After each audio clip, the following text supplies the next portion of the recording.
Hello everyone, welcome to my channel Pallavi पाठशाला।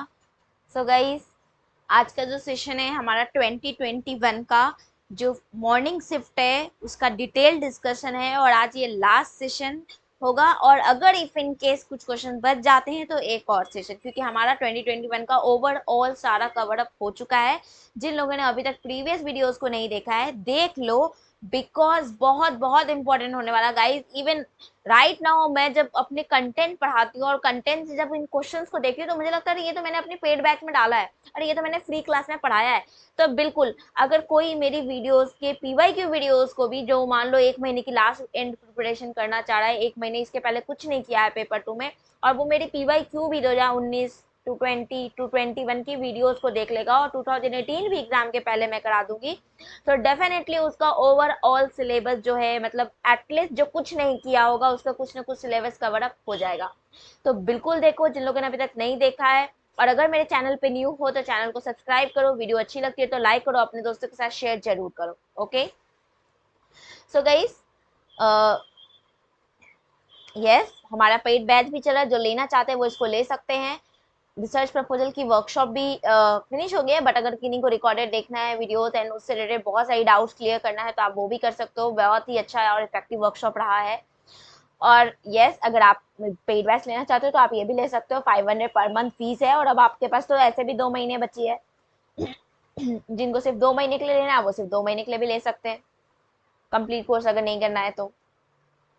And yes, feedback दिया करो गाइज, आप लोग फीडबैक नहीं देते हो, बताओ मैं इतना मेहनत करती हूँ आप लोगों के लिए और कंजूसी करते हो फीडबैक देने में, तो प्लीज डू प्रोवाइड फीडबैक। सो आज हम लोग पहले क्वेश्चन से स्टार्ट करते हैं। पहला क्वेश्चन हमसे पूछ रहा है कि कंसेप्ट ऑफ काउंसलिंग क्या है? ऑटोक्रेटिक, डेमोक्रेटिक, ह्यूमनिस्टिक, इंडिविजुअलिस्टिक, एक तंत्रीय, लोकतांत्रिक, मानवतावादी या व्यक्तिवादी।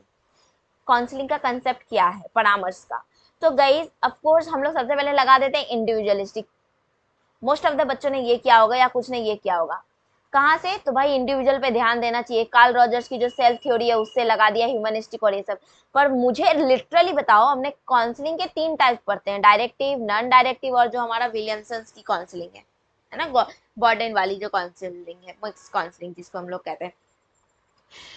सब में कहीं ना कहीं लिमिटेशन हम क्या देखते हैं कि जब नॉन डायरेक्टिव की बात करते हैं तो बोलने का मौका नहीं देते हैं, जब हम मिक्स की बात करते हैं तो कंफ्यूज हो जाते हैं किधर कौन पहले बोलेगा, जब हम सेल्फ की बात करते हैं तो उसमें सिर्फ एक बोलता है। तो डेमोक्रेटिक होना चाहिए मेनली हमारा, कैसा काउंसलिंग होना चाहिए? डेमोक्रेटिक होना चाहिए। डेमोक्रेटिक क्यों? क्योंकि आपको भी उतना ही फ्रीडम हो, यानी जो काउंसिलर है उसको भी उतना ही फ्रीडम हो, और जो काउंसलिंग है उसको भी उतना ही फ्रीडम हो, है ना, जो काउंसलिंग है दोनों को। तो डेमोक्रेटिक होगा तभी तो वो अपनी मन की सारी बात सामने रखेगा, और तभी तो सामने वाला भी उसको समझेगा। अब ऐसा नहीं कि सामने वाला उसको क्रिटिसाइज करे या कुछ भी, तो नहीं। इसीलिए डेमोक्रेटिक, ओवरऑल डेमोक्रेटिक ही है जो है वो इसको भी ले ले रहा है और इसको भी इन्वॉल्व कर ले रहा है कि डेमोक्रेटिक में इंडिविजुअल्स पे, लोगों पे भी ध्यान देंगे। पर ये तो होगा नहीं एक तंत्र, यानी अगर या तो सिर्फ काउंसिलर बोलेगा और या तो सिर्फ काउंसिलर बोलेगा तो ये तो गलत हो गया। तो इसलिए ये होगा नहीं, हमारा सिर्फ आंसर क्या होगा? डेमोक्रेटिक। ठीक है, कोई दिक्कत? चलो नेक्स्ट क्वेश्चन करो, जल्दी से जवाब दो, फिर हम लोग आगे करते हैं। पूछ रहा है कौन सा करिकुलम जो है सबसे ज्यादा ससेप्टिबल, यानी कहने का सेंस है सबसे ज्यादा प्रभावित होता है पॉलिटिकल इन्फ्लुएंस से। सबसे ज्यादा प्रभावित कौन सा स्टेज होता है? हायर, स्कूल, टीचर, वोकेशनल, सबसे ज्यादा कौन? अब अभी भी देख लो, एनईपी 2020 आया, उसमें भी सबसे ज्यादा सबकी बात की गई है, लेकिन हर बार कुछ ना कुछ नया, हर बार कुछ ना कुछ नया किसमें आ रहा है? तो definitely very good, school education curriculum पे, क्योंकि इसी में हम लोग प्राइमरी सर्व शिक्षा अभियान, इसी पे अलग देखोगे तो बहुत सारी पॉलिसीज इन स्कूल पे, ताकि हर एक बच्चा एसेस कर सके, रिटेन कर सके, एनरोलमेंट हो सके स्कूल में। हर एक बच्चा के लिए अलग अलग पॉलिसीज, एवरीथिंग इंक्लूसिव हो, इंटीग्रेटेड हो, मेन स्ट्रीम हो, हर तरीके से स्कूल पे फोकस किया गया है। क्योंकि जब हम स्कूल एजुकेशन करेंगे तभी तो हायर की ओर जाएंगे, तभी तो टीचर की ओर जाएंगे, तभी तो वोकेशनल की ओर जाएंगे। इसीलिए सबसे ज्यादा प्रभावित जो है political influence school education curriculum ही होता है। चलो नेक्स्ट क्वेश्चन करो। अब ये मैंने पढ़ा दिया गाइस, फ्री में भी पढ़ा दिया, तो अब बोल नहीं सकते कि मैंने ऐड ही नहीं पढ़ाया और बाकी नहीं पढ़ाया। तो अब बताओ ये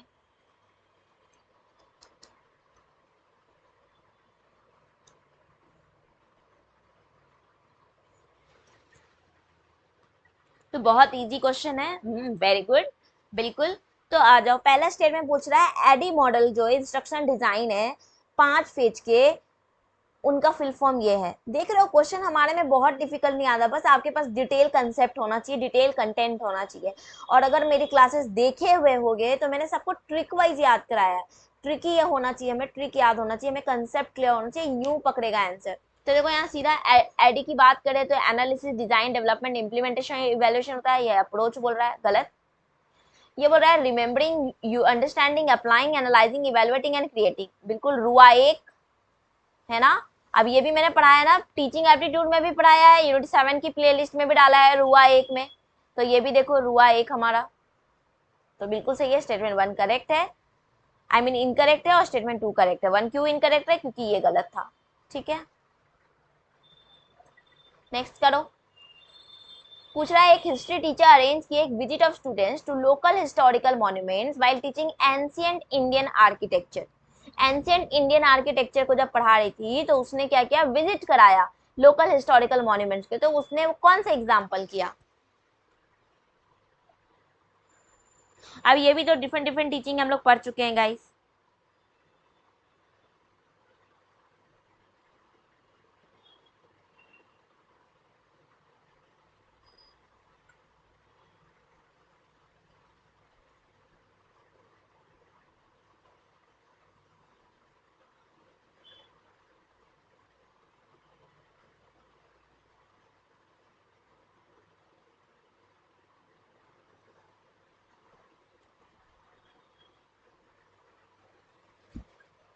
बिल्कुल, आज अब यहाँ देखते हैं। पहला है एक्टिविटी बेस्ड टीचिंग। एक्टिविटी यानी एक्टिविटी करा रहे हैं हम, कोई वर्क है उस पर एक्टिविटी करा रहे हैं, एक्टिविटी दिए हैं, वो बेस्ड टीचिंग है।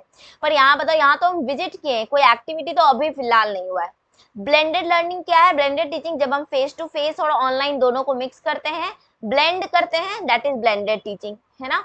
एक्सपीरियंशियल टीचिंग, एक्सपीरियंशियल यानी एक्सपीरियंस प्रोवाइड कर रहे हैं। अब देखो यहाँ पे एंशिएंट इंडियन हिस्ट्री आर्किटेक्चर के बारे में बताना था कि आर्किटेक्चर इस तरीके का होता है, मॉन्यूमेंट्स ऐसे होते हैं, मॉन्यूमेंट्स के अंदर की जो मटेरियल्स हैं वो इस तरीके से, देखो उनमें कितना आर्ट एंड एस्थेटिक वैल्यू दिखाना है, तो उसके लिए हम जा करके दिखाएं, उनको एक्सपीरियंस कराएं। तो डेफिनेटली ये हमारा क्या होगा, एक्सपीरियंशियल टीचिंग। और प्रोजेक्ट बेस्ड टीचिंग में क्या होता है, ये तो जब हम प्रोजेक्ट देते हैं, ये सारा कुछ है तब, तो इसलिए हमारा क्या होगा, एक्सपीरियंशियल टीचिंग। ठीक है, चलो नेक्स्ट क्वेश्चन करो। रिगार्डिंग मेटाकॉग्निशन कौन सा स्टेटमेंट करेक्ट नहीं है।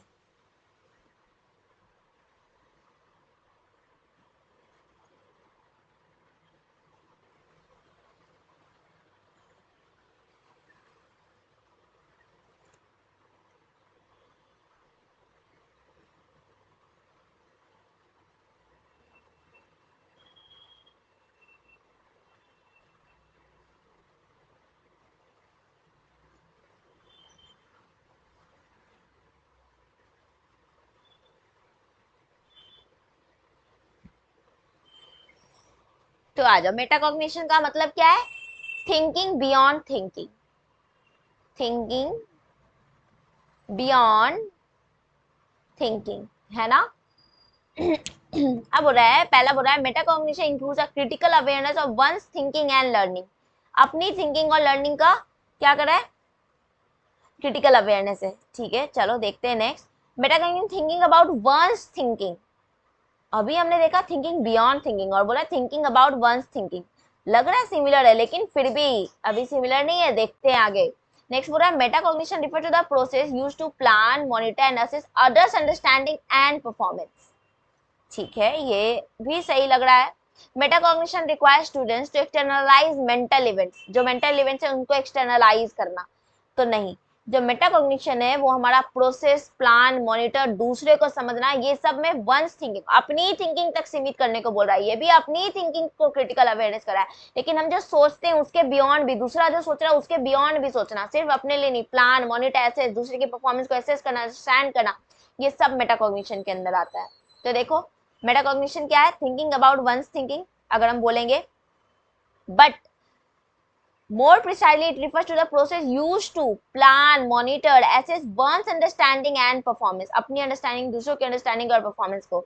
ये critical awareness of one's thinking and learning, oneself as a thinker and learner, ये बात करता है। और यहाँ आ जाओ, यहाँ पर ये ऑप्शन मैं ये नहीं कह रही कि गलत है, one's thinking and learning, one's thinking अपनी थिंकिंग तक सीमित है, ठीक है, बट ये जो है अपनी के साथ साथ अदर्स अंडरस्टैंडिंग एंड परफॉर्मेंस की भी बात कर रहा है। Refer to the process used to plan monitor and assess others understanding, यानी अपने साथ साथ अदर्स की भी अंडरस्टैंडिंग और समझेगा, प्लान करेगा।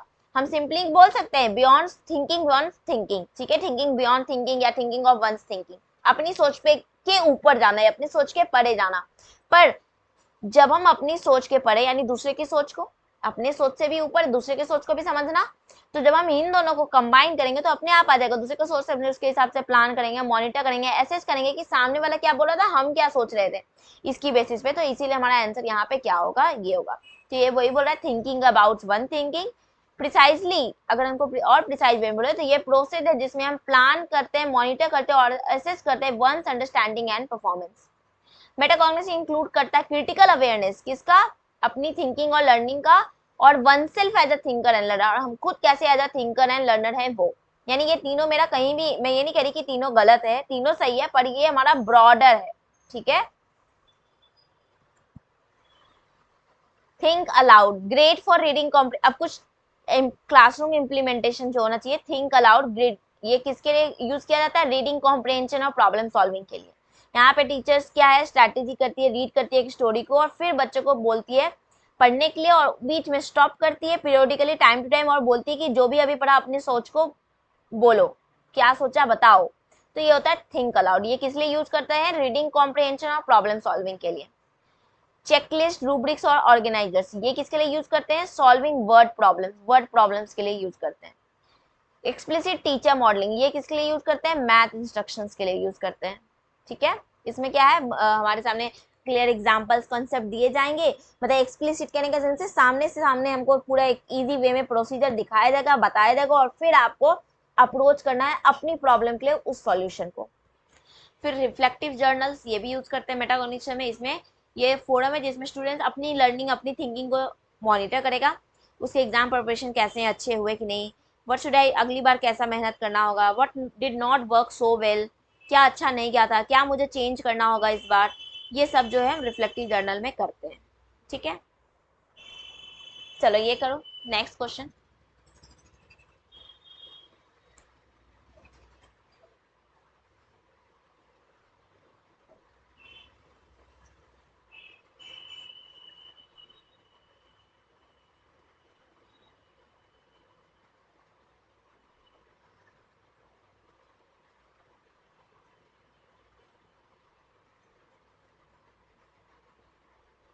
बिल्कुल, आ जाओ देखते हैं। वो नेक्स्ट बोल रहा है कॉम्प्रिहेंसिव कंटेंट रिच करिकुलम एक common feature academically high performing countries का। ठीक है, सही बात है, अच्छी कंट्रीज में कॉम्प्रिहेंसिव और कंटेंट रिच करिकुलम जो है वो कॉमन है, अगर हम अच्छी कंट्रीज है तो। फिर बोल रहा है impact of high quality curriculum can be significant and matters most to achievement in the lower level of skilling. अब मुझे बताओ, अच्छी कंटेंट हाई क्वालिटी करिकुलम सिर्फ लोअर लेवल ऑफ स्कूलिंग के लिए होगा क्या? क्यों हम बोलते हैं टीचर एजुकेशन की क्वालिटी को बढ़ाओ, टीचर एजुकेशन के करिकुलम को कंटेंट क्वालिटी कंटेंट लाओ, क्यों हम बोलते हैं कि सेकेंडरी पे क्वालिटी कंटेंट लाओ, क्यों बोलते हैं हायर एजुकेशन पे क्वालिटी कंटेंट लाओ?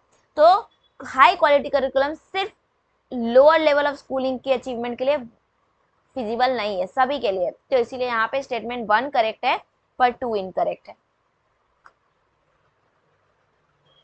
क्योंकि यहाँ पे लोअर सिर्फ लोअर बोल दिया, इन द लोअर बोल दिया, अगर नहीं बोलता, बोलता है in every level of skilling तो चलता।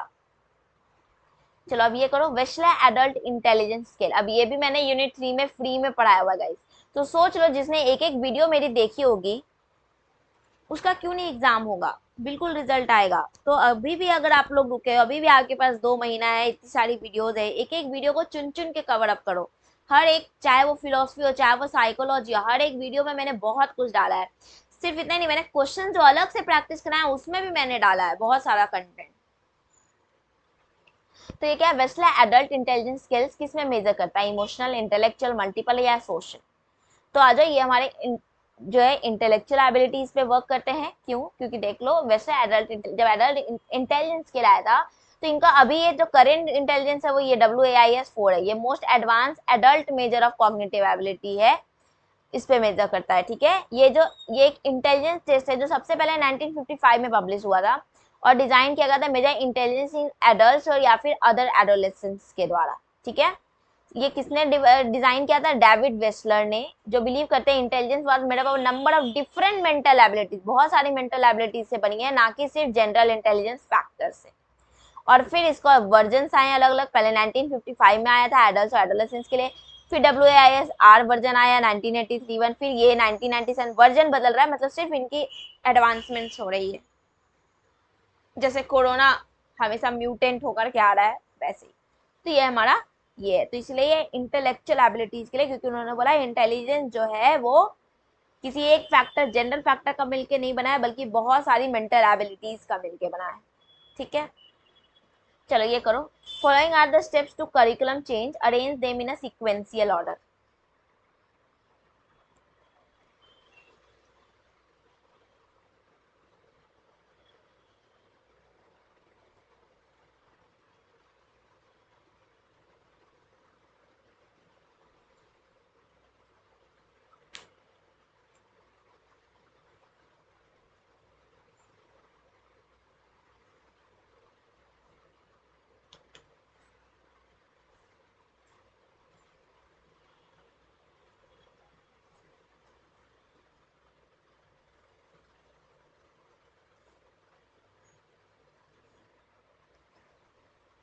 तो बिल्कुल आ जाओ, सही है। देखते हैं यहाँ पर, तो सबसे पहले तो हम जो टीचिंग गोल्स है, क्या चल रहा है करिकुलम चेंज करने के पहले, तो पहले तो ये देखना होगा कि चल क्या रहा है, उसमें क्या खराबियां हैं जिसको बदलना है, उसमें क्या ऐसे हैं जिनको मॉडिफाई करना है। तो हम सबसे पहले तो करेंट टीचिंग को एनालाइज करेंगे, उसके बाद री एग्जामिन करेंगे लिंक, हमारा गोल क्या था और कोर्स का डिजाइन कैसा है। उसके बाद हम डाटा को इकट्ठा करना शुरू करेंगे, जब डाटा इकट्ठा शुरू कर लेंगे तो हम ब्रेनस्टॉर्म करेंगे अलग अलग इशूज जो अवेलेबल इंफॉर्मेशन में हैं, और फाइनली हम रिफॉर्म्स या मॉडल जो है फॉर्मुलेट करेंगे और डेलीब्रेट करेंगे। तो इसलिए हमारा E, A, B, C और D, पहले एनालाइज किया, फिर उसके बाद हमने री एग्जामिन किया कि क्या क्या भाई गोल और कोर्स डिजाइन में क्या क्या दिक्कतें थी, फिर उसके बाद हमने डाटा इकट्ठा करना शुरू किया कि सब जगह है कि नहीं है, फिर उसके बाद हमने उन अलग अलग इशूज पे ब्रेनस्टॉर्मिंग किया, डिफरेंट डिफरेंट आइडियाज को कलेक्ट करा, और फाइनली उन आइडियाज की हेल्प से हमने रिफॉर्म कर दिया। नेक्स्ट करो। Teacher education should be provided in all stand-alone teacher educations as it require high quality content as well as pedagogy and multidisciplinary input. और दूसरा बोल रहा है regulatory efforts of teacher education, regulatory body are able to curb the malpractices and able to enforce basic standards for difficulty in teacher education. इस पे बताना है, तो इसको पहले मैं थोड़ा सा बता देती हूँ, फिर आएंगे इस पे।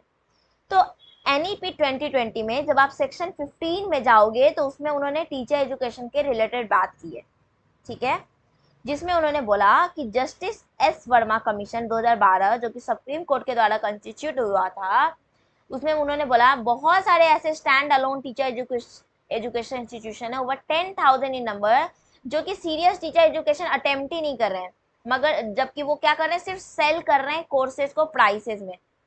इसीलिए रेगुलेटरी एफर्ट्स बोल रहा है, regulatory efforts so far have neither been, इसीलिए रेगुलेटरी एफर्ट जो है वो नहीं कर पाया curb the malpractice in the system, system को रोक नहीं सका, ना ही वो बेसिक स्टैंडर्ड को क्वालिटी को इन्फोर्स कर सका है।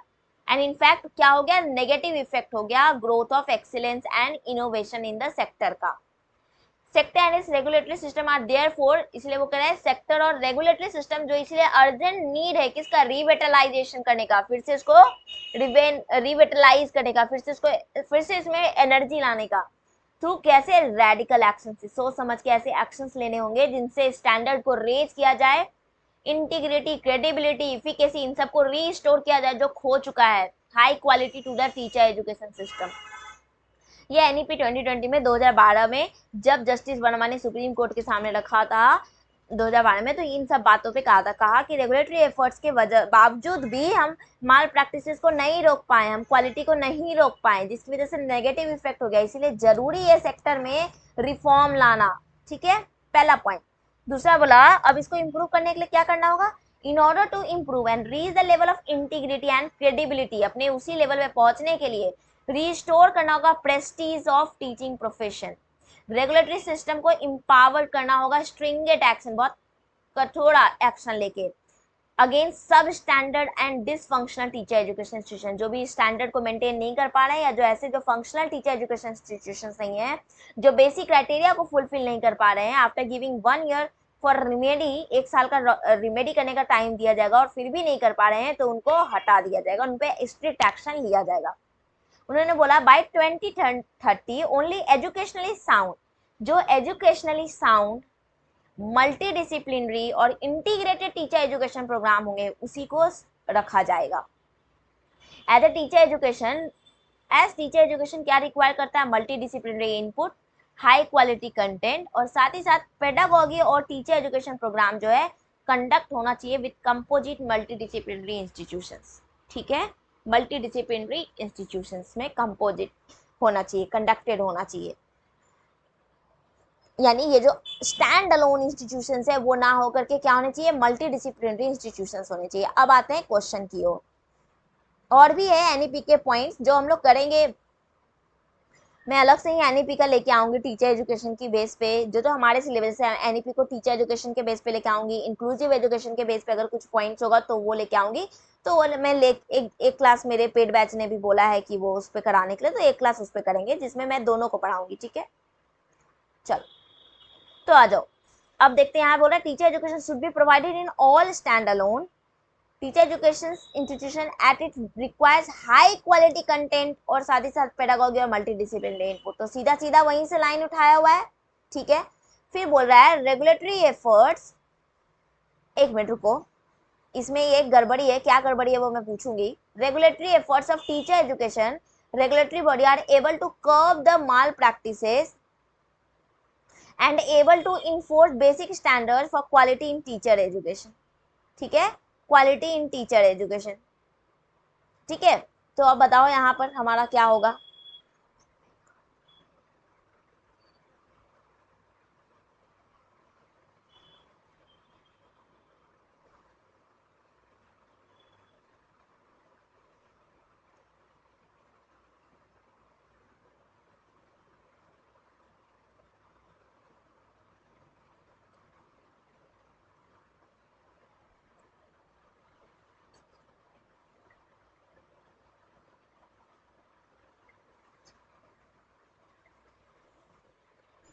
ना दोनों यहाँ पे गलत है, क्यों दोनों गलत है, तो देखो ये बोल रहा है teacher education should be provided in all stand alone, नहीं ना, अब तो बोला है कि टीचर एजुकेशन को क्या करना है, मल्टी डिसिप्लिनरी इंस्टीट्यूशंस में लेके आना है।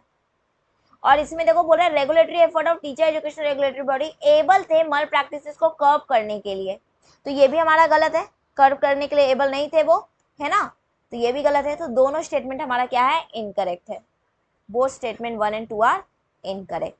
ठीक है, कोई दिक्कत इसमें, चलो नेक्स्ट क्वेश्चन चलते हैं। नेक्स्ट करो, अब ये तो बहुत ही ईजी है, बस कीवर्ड से पकड़ना। और इतना मैंने फिलॉसफी में इतनी कीवर्ड्स बताए हैं, इतने कीवर्ड्स बनाए हैं फिलॉसफी के वीडियोस में कि क्वेश्चंस तो आपके यूं बनेंगे कीवर्ड से ही। तो आ जाओ हम लोग देखते हैं, यहाँ पर आइडियलिज्म है। आइडियलिज्म किसकी बात करता है, हमने कीवर्ड्स पढ़ा है स्पिरिचुअलिटी, हमने कीवर्ड्स पढ़ा है फिक्स्ड होता है वहाँ पर इस तरीके का। तो आइडियलिज्म में देखते हैं, world is characterized throughout by process and change, change की बात तो आइडियलिज्म में होती नहीं है। कॉस्मोस यानी मटेरियल जो है इंटाइटीज अलग अलग रिलेशन से बने मटेरियल की बात आइडियलिज्म में होती नहीं है।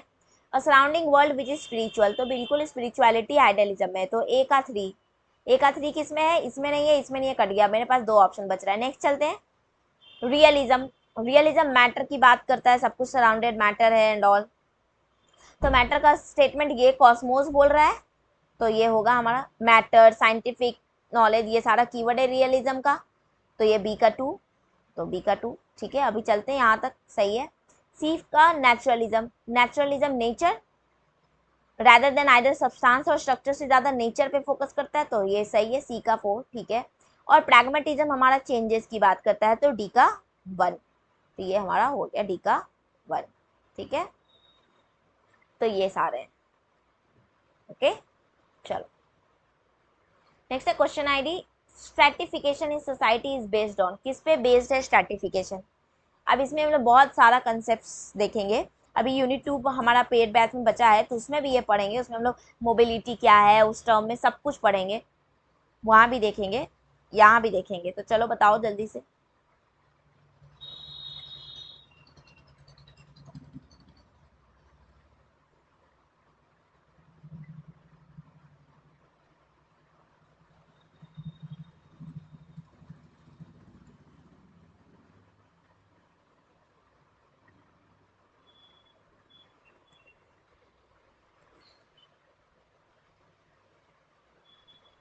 चलो, तो आ जाओ देखते हैं यहाँ पर पहले, फिर हम लोग पीछे जाएंगे।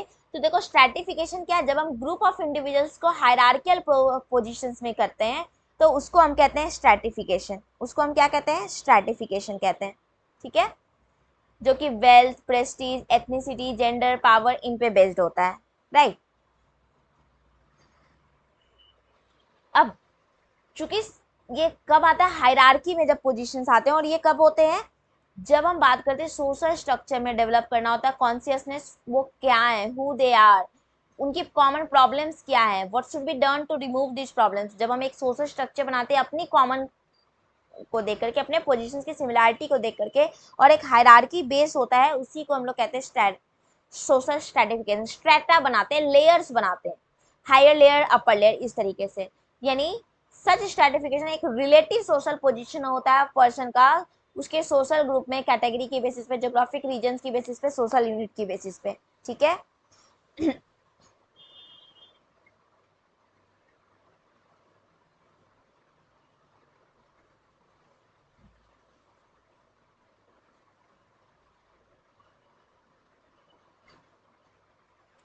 कह रहा है सोशल स्ट्रैटिफिकेशन में चार तरीके के होते हैं, 4 टाइप ऑफ सोशल स्ट्रैटिफिकेशन होते हैं। ठीक है, 4 टाइप ऑफ सोशल स्ट्रैटिफिकेशन होता है, वो क्या, slavery, state, caste and social class and status. Social class और स्टेटस, ये 4 टाइप के जो है स्ट्रैटिफिकेशन होते हैं।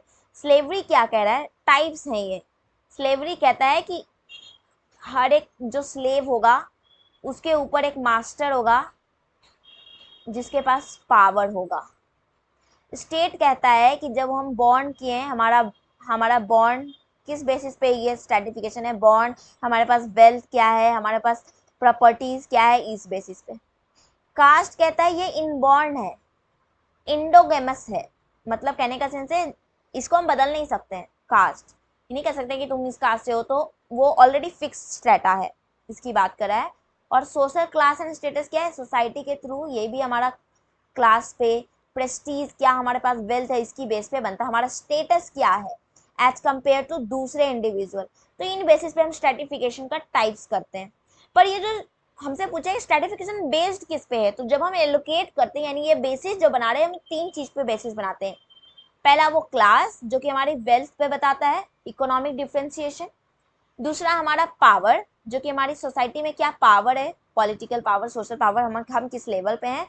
और स्टेटस तीसरा हमारा प्रेस्टीज, यानी हमारा सोशल ऑनर क्या है, हमारी प्रेस्टीज क्या है, इन पे। तो अब आ जाओ क्वेश्चन में यहाँ बात करते हैं। बहुत लोगों ने बोला कि पहले ये क्वेश्चन का आंसर था।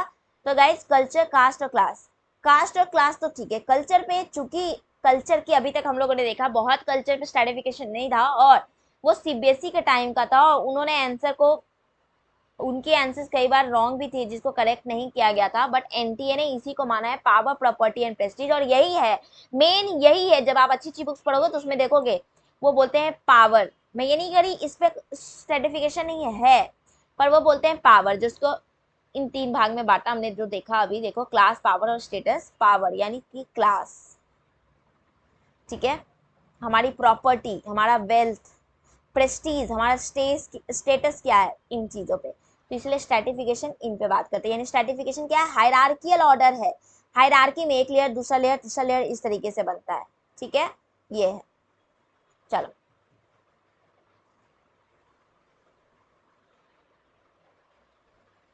नेक्स्ट क्वेश्चन करो। 2 स्टेटमेंट है, Tyler model of curriculum 4 component पे बेस्ड है, और स्टेक मॉडल जो है वो इस पे बेस्ड है। तो बताओ।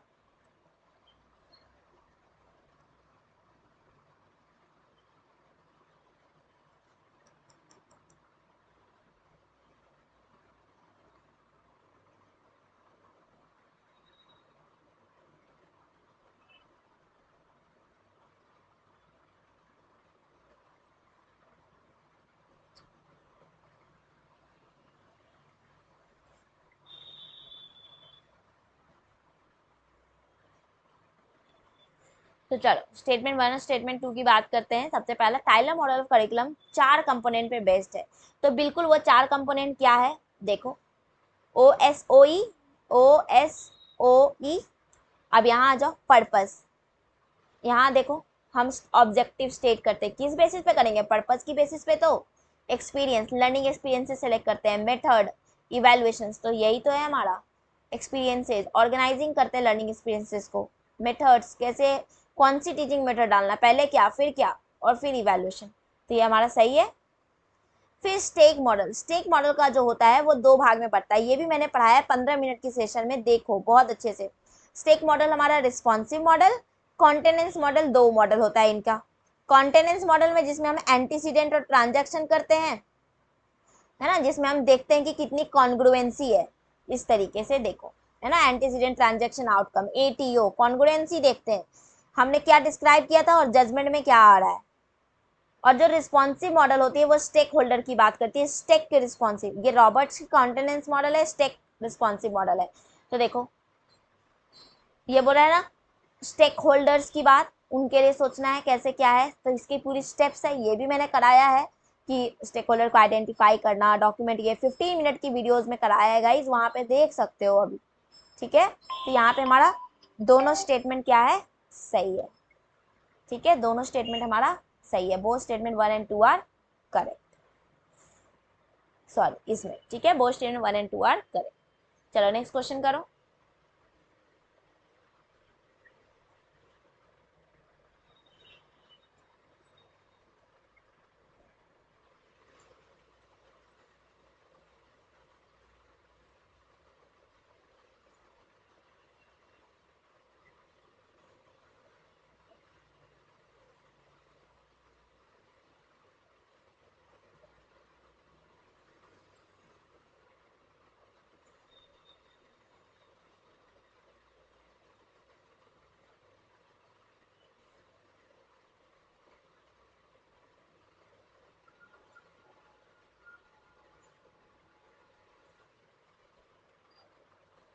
तो देखो यहाँ बोला करिकुलम स्टडी किसकी बात करता है, तो सिंपल सी बात है ना, करिकुलम स्टडीज में हम लोग टीचिंग, लर्निंग, नॉलेज क्या है, एजुकेशन का, सोशलाइजेशन, सारा कुछ देखेंगे, है ना।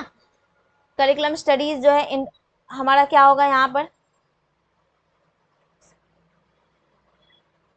Curriculum studies understood as both a disciplinary and an interdisciplinary field of study, दोनों में। ठीक है, स्टेटमेंट 1 एंड स्टेटमेंट 2 करेक्ट है कि नहीं, स्टेटमेंट 1 and 2 आर इनकरेक्ट, ये सारा कुछ, स्टेटमेंट 1 इज करेक्ट, दोनों। तो देखो ऑफ कोर्स एजुकेशन ही हमारा इंटरडिसिप्लिनरी और मल्टीडिसिप्लिनरी दोनों है, एक डिसिप्लिन से हम दूसरे साइकोलॉजी में, कभी साइकोलॉजी से सोशियोलॉजी में, दोनों में बात करते हैं। तो यहाँ दोनों स्टेटमेंट हमारा यहाँ भी करेक्ट होगा, क्योंकि ये करिकुलम स्टडी है क्या, ऐसा एरिया ऑफ नॉलेज जो कि डील करता है matters relating to the content of education and teaching. ठीक है, content of education and teaching के साथ डील करता है।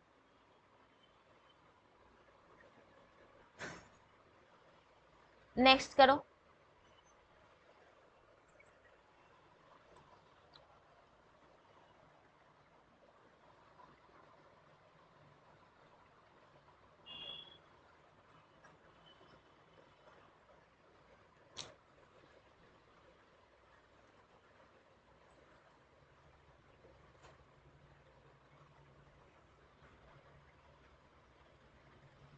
ठीक है, यानी curricula ought to emphasize providing students with deep understanding of the important dash of a discipline and how they are organized, कैसे वो ऑर्गेनाइज होते हैं, ये सारा कुछ। ठीक है, तो कंसेप्ट, कंटेंट्स, फैक्ट्स, थ्योरीज, ये सारा कुछ। तो चलो देखते हैं, बिल्कुल यहाँ कंसेप्ट होगा, क्योंकि इसी किसी भी चीज़ की कंसेप्ट की जब बात करेंगे तो उससे रिलेटेड उसकी फैक्ट्स की बात करेंगे, उससे रिलेटेड उसकी थ्योरीज की बात करेंगे, उससे रिलेटेड उसकी कंटेंट्स की बात करेंगे, तो ये हमारा सब इसमें इंक्लूड होगा। तो curricula ought to emphasize providing student with a deep understanding of the important concept, क्या है, important concept of a discipline. ठीक है, कैसे वो ऑर्गेनाइज करते हैं एंड ऑल, फाइन। तो ये हमारा होता है कंसेप्ट, क्या है, कंसेप्ट ऑफ डिसिप्लिन। चलो अब ये करो, education technology is concern with,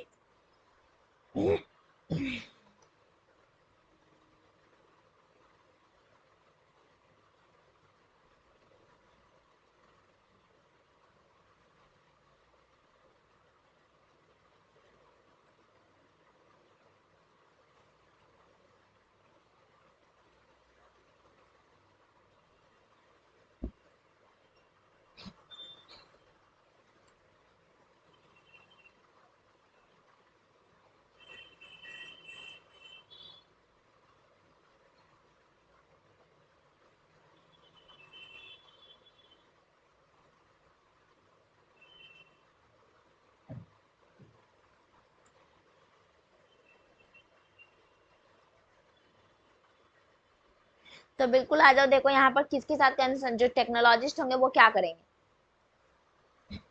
हमारा चारों फंक्शन करेंगे, इंस्ट्रक्शन को डिजाइन भी करेंगे, इंस्ट्रक्शन मटेरियल को प्रोड्यूस भी करेंगे, मैनेज भी करेंगे, computing services, learning resources collection, technologies को यूटिलाइज करेंगे ताकि लर्नर को बेनिफिट हो, जो कि एजुकेशनल टेक्नोलॉजिस्ट होंगे, है ना, वो सारा कुछ करेंगे। कॉग्निशन थ्योरीज को करेंगे, किस तरीके से हम लर्नर को बेनिफिट कराएं, तो इसीलिए हमारे यहाँ ए बी सी और डी चारों होगा। ठीक है, नेक्स्ट करो। अब ये देखो, अभी हाल ही में जो मेरे साथ होंगे पेड बैच में, अभी हाल में ना हमने यूनिट 4 किया है, डिटेल में इन चारों थ्योरी को पढ़ा है, चारों फैमिली को पढ़ा है, जल्दी बताओ। और मैंने फ्री में भी पढ़ाया है, इसलिए ये मत सोचना कि मैंने फ्री में नहीं पढ़ाया, कराया है, बस आपको करना है, खोजो और करो।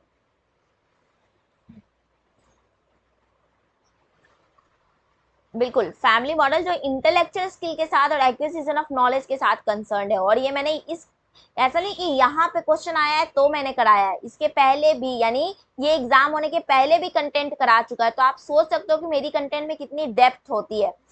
आप एक एक भी वीडियो करोगे तो सब करेगा।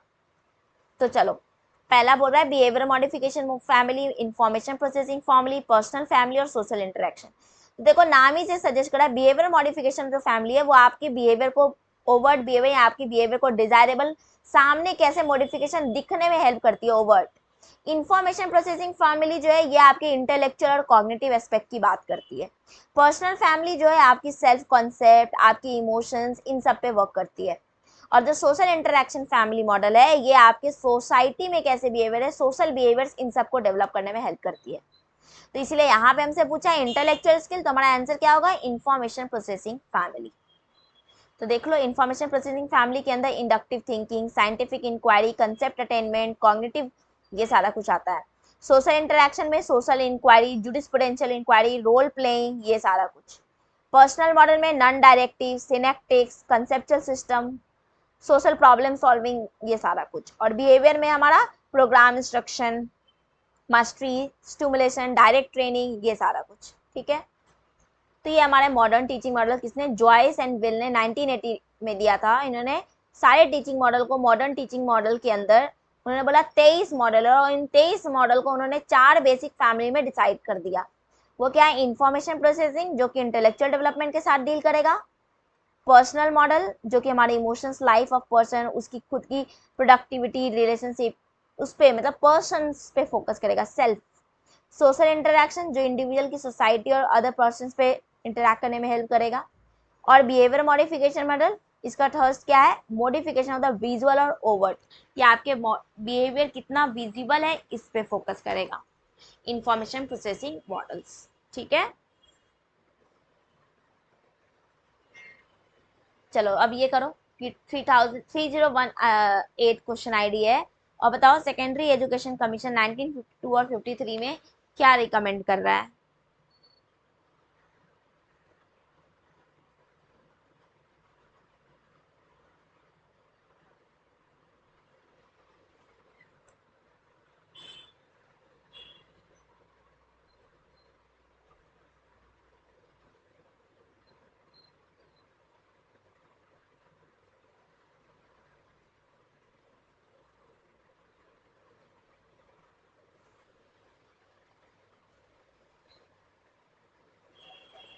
तो देखो यहाँ पर क्या है, रिगार्डिंग टीचर ट्रेनिंग के क्या है, 2 types of institution for teacher training, training colleges should conduct research work, teacher training college should charge fee from the students, residential facilities for teacher training, और admission for master degree in education for graduates in any discipline. इन 4 में बताना है। तो याद करो, हमने पढ़ा था ना, अगर किसी को याद होगा मेरी सेकेंडरी एजुकेशन कमीशन में, तो हमने पढ़ा था कि उन्होंने 2 types of teacher training institutions की बात की थी ना, सेकेंडरी एजुकेशन कमीशन में मैंने क्लास में याद कराया था। तो बिल्कुल उन्होंने 2 टाइप ऑफ टीचर एजुकेशन की बात की थी, उन्होंने कहा था ट्रेनिंग कॉलेजेस में रिसर्च वर्क कंडक्ट होने चाहिए, और residential facilities for teacher trainings की बात की थी। ठीक है, टीचर ट्रेनिंग कॉलेज को फी के लिए charge fee from the student, ऐसा कोई रिकमेंडेशन नहीं दिया कि टीचर ट्रेनिंग कॉलेज जो बच्चों से पैसा लें, ऐसा कोई रिकमेंडेशन नहीं दिया था उन्होंने। और ना ही admission for master degree in education for graduates in any discipline, ये भी नहीं बोला था। ठीक है, उन्होंने बोला था कि मास्टर डिग्री के लिए उन्होंने कौन सी बात कही थी, कहा था कि अगर कोई मास्टर डिग्री में ग्रेजुएशन करने के बाद अगर उसके पास 3-4 साल की ट्रेनिंग या टीचिंग एक्सपीरियंसेज है या 2 से 3 साल की टीचिंग एक्सपीरियंसेज है तो वो एमएड या मास्टर डिग्री इन एजुकेशन कर सकते हैं। ठीक है, तो यहाँ पर ए, बी और डी होगा। अब पूछा करिकुलम चेंज का एग्जाम्पल कौन सा नहीं है, बताओ।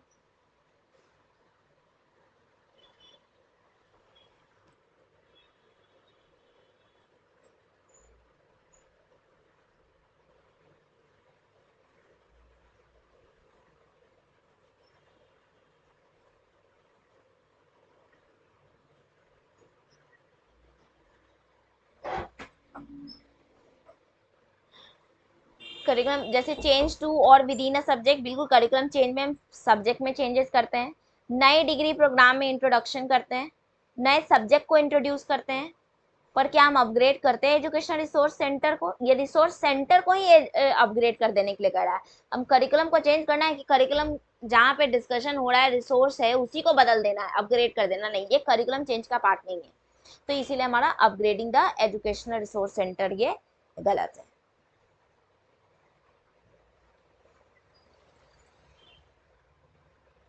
ओ सॉरी, ये इसका आंसर ही डायरेक्ट आ गया, कोई बात नहीं, हम लोग इसको समझ लेते हैं। क्या बोल रहा है, ये अभी आज ही पढ़ा है हम लोगों ने, है ना।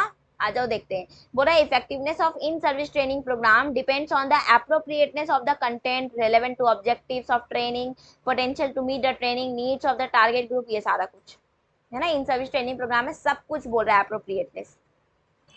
तो बिल्कुल एक इन सर्विस ट्रेनिंग प्रोग्राम हमने आज ही देखा जब हम यूनिट 4C का लास्ट पोर्शन पढ़ रहे थे, प्लानिंग वगैरह, उसमें हमने देखा कि हम proper planning, proper training, proper budget सब कुछ डिसाइड करते हैं, तभी हम एक टारगेट ग्रुप का हमारा नीड क्या है हमको वो सोचना होगा। तो सही है।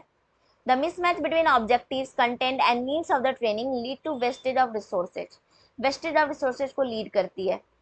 जैसे कि ऑब्जेक्टिव, कंटेंट और नीड ऑफ ट्रेनिंग की बात करेंगे तो वो क्या है, अब बताओ। ऑब्जेक्टिव बनाया हम कि इनको टेक्नोलॉजी सिखाना है, और कंटेंट में चले गए क्या, पूरा थियोरिटिकल टेक्नोलॉजी क्या है कैसे बताने लगे। भाई टेक्नोलॉजी सिखाना था, हैंड्स ऑन एक्सपीरियंस देना था, और हम क्या थियोरिटिकल बात देकर के आ गए। तो टाइम, इनका भी टाइम वेस्ट हुआ, ये बताने वाले का भी टाइम वेस्ट हुआ, तो क्या वेस्टेज, रिसोर्सेज का भी वेस्टेज हो रहा है। तो इसीलिए यहाँ पे दोनों सही है और दोनों का एक्सप्लेनेशन भी सही है। ठीक है। अब एग्जिस्टेंशियलिज्म, इसके लिए तो 1000 बार ये कीवर्ड याद कराया था।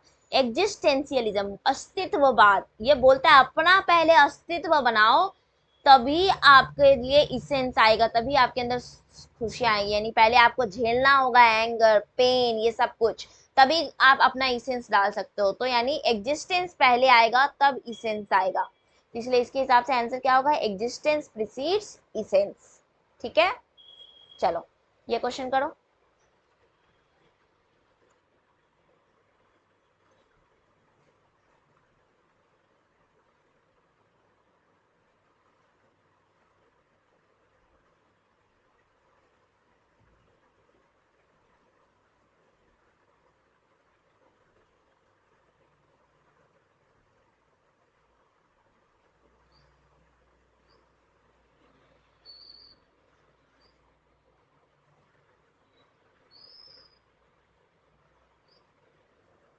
तो आ जाओ देखते हैं इसमें।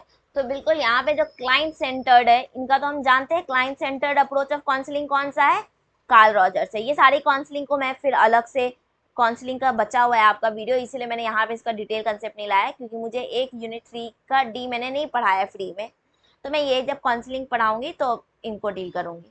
अभी हम सिर्फ यहाँ देखते हैं कीवर्ड से। ठीक है, यहाँ पे उन्होंने यहाँ पे हमारा कार्ल रॉजर्स का क्लाइंट सेंटर्ड है, ये बोलते हैं क्लाइंट सेंटर फोकस करो, वो उन पे फोकस करो, उनकी नीड के अनुसार काउंसलिंग करो। ठीक है। साइकोडायनामिक की बात सिगमंड फ्रीयड करते हैं, फ्रीयड ने अपनी ईगो, सुपर ईगो, उनसे रिलेटेड चीज़ों की बात कही थी। ठीक है। जो इवन पैवलोव है, पैवलोव हमारे किसकी बात करते हैं, पैवलोव हमारे लिए बिहेवियरल अप्रोच ऑफ काउंसलिंग की बात करते हैं, अप्रोच उनको बिहेवियरल रखना है।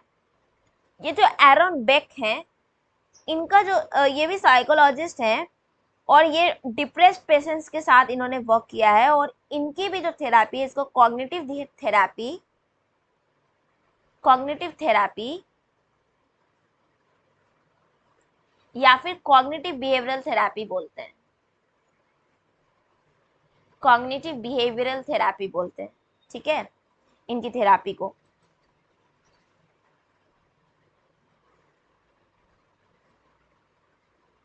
और ये इसलिए आया था क्योंकि जो हायर फंक्शनिंग पेशेंट्स हैं, यानी जिनको ज़्यादा प्रॉब्लम है, जिनमें ट्रायल एंड एरर से या फिर और भी अदर बिहेवियरल थेरेपी से नहीं हो रहा है, उनके लिए ये थेरेपी लेके आई गई थी, कॉग्निटिव बिहेवियरल थेरेपी, ठीक है, जिसमें इसमें गुड क्लाइंट, इसमें relationship, active participation, goal oriented, problem focused, ये सब पे बात कही गई थी। हम लोग इसको पढ़ेंगे, काउंसलिंग में पढ़ेंगे, परेशान मत। तो एरॉन बेक की जो काउंसलिंग थ्योरी है ये हम लोग पढ़ेंगे, अलग से वीडियो लाऊंगी तब, ठीक है। तो ये हमारा जो 2022 का है, 2021 का फर्स्ट शिफ्ट कंप्लीट हुआ। मैंने आज रिकॉर्डेड सिर्फ इसीलिए डाला था क्योंकि जब हम लाइव लेते तो आपके आंसर्स का वेट करती हूँ, कई बार आप लोग रिप्लाई नहीं करते हो, तो इसीलिए आई होप कि आपको सारे क्वेश्चन, सारे पॉइंट्स डिस्कस क्लियर होंगे। अगर इन केस कोई क्वेश्चन रह जाता है जो समझ नहीं आया हो तो कमेंट सेक्शन में लिख देना गाइस, फिर हम लोग उसको डिस्कस करेंगे। एंड प्लीज़ लाइक करो, अपने दोस्तों को शेयर करो, आप लोग शेयर नहीं करो, शेयर करो, और सब्सक्राइब करो जिन लोगों ने अभी तक सब्सक्राइब नहीं किया, अगर एक्सप्लेनेशन अच्छी लग रही है तो, ठीक है। सो चलो मिलते हैं नेक्स्ट वीडियो में। कल हम लोग जो है या तो लॉजिकल रीजनिंग का नेक्स्ट मूड्स एंड फिगर करेंगे, और नहीं तो 2021 का सेकेंड शिफ्ट का पहला पार्ट करेंगे, ठीक है, दोनों में से कोई एक करेंगे, देखते हैं क्या करेंगे। सो ओके गाइज, अभी तक चलते हैं फिर। अगर वीडियो अच्छा लगा तो लाइक करो, शेयर करो, और अगर आप पेड बैच लेना चाहते हो तो वो भी आप परचेस कर सकते हो। Bye, take care, have a nice day. ओहो।